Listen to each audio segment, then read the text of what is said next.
Ayusin yan. Pwede pa. Okay mga ka-ERSA, so nandito na tayo uli.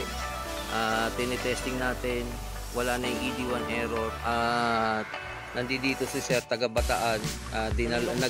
Taga Olonga po pala mga ka-ERSA, correction. Baka sa unang video ko nasabi kong Bataan. Olonga po, mas malayo pa pala. Papaano na to ng Subic mga ka-ERSA. Yan. So nag-effort si Sir at madaling araw niya kanina itong dinala, tinapos kagad natin to para madala nila sa kanila. So eto si Sir. Yan. Maganda, ayos. Binayo pa, Olonga po pa kami. Binayo pa namin. Ayan si sigurado. Thank you sir ha. Oh. Salamat din sa pag-e-effort na pagpunta sa ERSA sir. Okay mga ka-ERSA. Oh. Ayan mga ka-ERSA. So hindi natin talagang dinigilan to hanggat hindi natin napagana. So along the way hindi ko na pinakita sa inyo yung video kasi napakahaba ng trouble nito mga ka-ERSA. Kasi top board saka IPM board, yung bottom board niya sa drive motor, yun ang nagkaroon ng problema. So re-release na natin to kay Sir after ng check natin ito. Yan, naka-spin dry tayo, wala na ED1 error. Thumbs up na natin mga ka-ERSA. Thank you Sir. So, salamat sa marami. Okay, good morning mga ka-ERSA. So ngayon 3:58 AM ang petsa ngayon, June 5. Etong washing machine na to galing ng Bataan, kakahatid lang nito dito So ang problema nito, ED1 error, galing pa sila ng Bataan. So i-check na kaagad natin to kasi lumuwas sila dito. Tawag nito, sinabay na nila yung family outing nila sa pagpapagawa nitong washing machine. So dinaan lang to dito, i-drain up.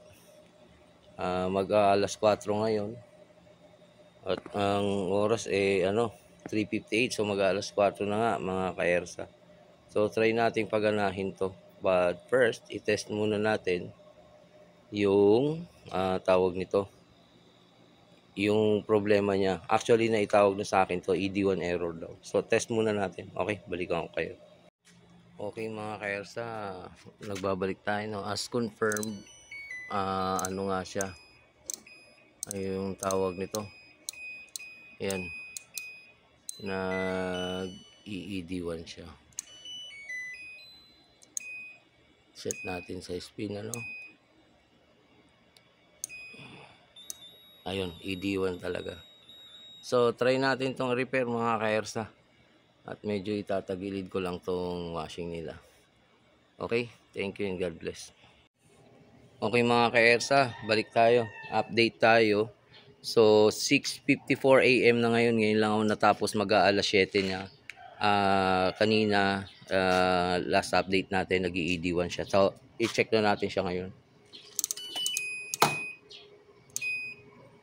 Okay. Yan mga ka-ERSA, nag-unlock.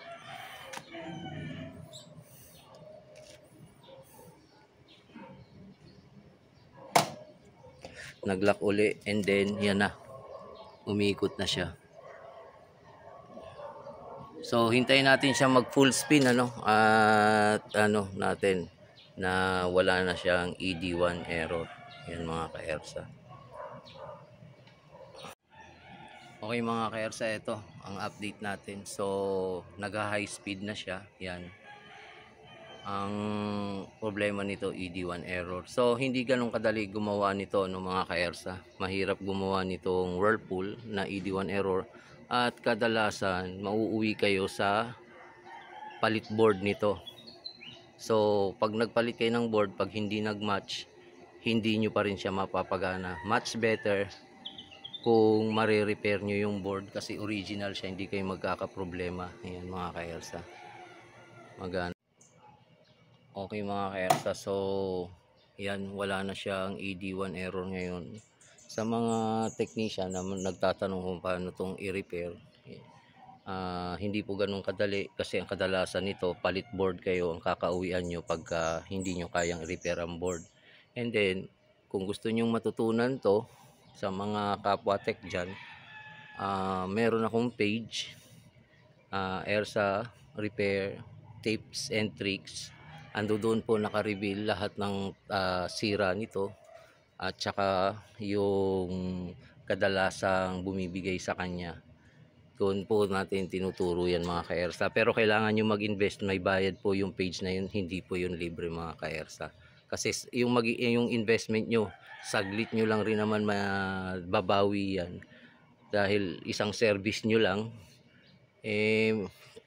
yung pa-member nyo doon, sulit naman at mababawi nyo agad. Okay? Thank you and God bless po.